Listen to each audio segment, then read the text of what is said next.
हर हर महादेव। आज हम महाशिव पुराण की श्री रुद्र संहिता का अध्याय 15वां पढ़ने जा रहे हैं, जिसमें हम पढ़ेंगे सृष्टि का वर्णन। नारद जी ने पूछा, हे पितामह, आपने बहुत सी ज्ञान की बातें मुझे बताई है। कृपया करके इसके अलावा और भी जो आप सृष्टि एवं उससे संबंधित लोगों के बारे में जानते हैं, हमें बताने की कृपा करें। ब्रह्मा जी बोले, हे मुनि, हमें आदेश देकर जब महादेव जी ने अंतर ध्यान हो गए तो मैं उनकी आज्ञा का पालन करते हुए ध्यान मग्न होकर अपने कर्तव्यों के विषय में सोचने लगा। उस समय भगवान श्री हरि विष्णु से ज्ञान प्राप्त कर मैंने सृष्टि की रचना करने का निश्चय किया। भगवान विष्णु मुझे आवश्यक उपदेश देकर वहां से चले गए। भगवान शिव की कृपा से ब्रह्मांड से बाहर वैकुंठ धाम में जा पहुंचे और वहीं निवास करने लगे। सृष्टि की रचना करने के उद्देश्य से मैंने भगवान शिव और भगवान विष्णु का स्मरण करके जल को हाथ में लेकर ऊपर की ओर उछाला। इससे वहां एक अखंड प्रकट हुआ जो 24 तत्वों का समूह कहा जाता है। वह विराट आकार वाला अंड जड़ रूप में था। उसे चेतना प्रदान करने हेतु मैं कठोर तप करने लगा और 12 वर्षों तक तप करता रहा। तब श्री हरि स्वयं प्रकट हुए और प्रसन्नता पूर्वक बोले। श्री विष्णु जी ने कहा, हे ब्रह्मा, मैं तुम पर प्रसन्न हूँ। जो इच्छा हो वह वर मांग लो। भगवान शिव की कृपा से मैं तुम्हें सब कुछ देने में समर्थ हूँ। ब्रह्मा बोले, हे महाभाग, आपने मुझ पर बड़ी कृपा करी है। भगवान शंकर ने मुझे आपके हाथों में सौंप दिया है। आपको मैं नमस्कार करता हूँ। कृपया कर इस विराट 24 तत्वों से बने अंड को चेतना प्रदान कीजिए। मेरे ऐसा कहने पर श्री विष्णु ने अंतर रूप धारण कर अंड में प्रवेश किया। उस समय उनके सहस्त्रों मस्तक, सहस्त्रों आंखें और सहस्त्रों पैर थे। उनके अंड में प्रवेश करते ही वह चेतन हो गया। पाताल से सत्यलोक तक अखंड के रूप में वहां विष्णु भगवान विराजमान होने लगे। अखंड में विराजमान होने के कारण विष्णु जी वैराग्य पुरुष कहलाए। पंचमुख महादेव ने अपने निवास हेतु कैलाश नगर का निर्माण किया। देवऋषि संपूर्ण ब्रह्मांड का नाश होने पर भी वैकुंठ और कैलाश अमर रहेंगे, अर्थात इनका नाश नहीं हो सकता। महादेव की आज्ञा से ही मुझ में सृष्टि की रचना करने की इच्छा उत्पन्न हुई।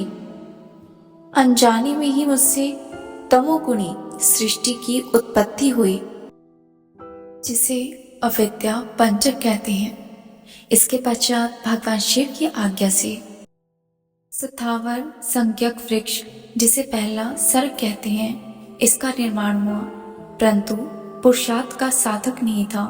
अतः दूसरा स्वर्ग तीर्थक स्तोत्र प्रकट हुआ। यह दुखों से भरा हुआ था।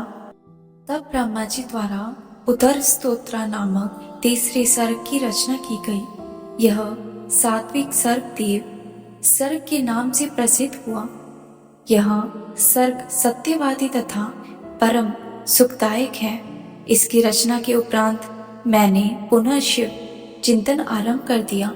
तब एक रजोगुणी सृष्टि का आरंभ हुआ जो अर्वाक स्तोत्र नाम से विख्यात हुआ। इसके बाद मैंने 5 विकृत सृष्टि और 3 प्राकृतिक सर्गों को जन्म दिया। पहला महत्व, दूसरा भूतों और तीसरा विकारिक सर्ग है। इसके अलावा 5 विकृत सर्ग है। दोनों को मिलाकर कुल 8 सर्ग होते हैं। 9वां कुमार सर्ग है। सनत सनंदन कुमारों की रचना हुई। सनंद आदि मेरी 4 मानस पुत्र है जो ब्रह्मा के समान है। वे महान व्रत का पालन करने वाले हैं। वे संसार से विमुख एवं ज्ञानी हैं। इनका मन शिव चिंतन में लगा रहता है। मुनि नारद मेरी आज्ञा पाकर भी उन्होंने सृष्टि के कार्य में मन नहीं लगाया। इससे मुझ में क्रोध प्रवेश कर गया। तब भगवान विष्णु ने मुझे समझाया और भगवान शिव की तपस्या करने के लिए कहा।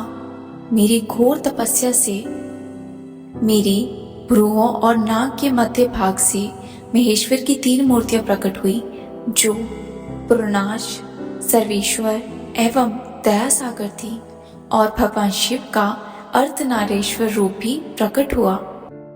जन्म मरण रहित परम तेजस्वी सर्वज्ञ नीलकंठ साक्षात्कार, उमा वल्लभ भगवान महादेव के साक्षात्कार दर्शन कर मैं धन्य हो गया।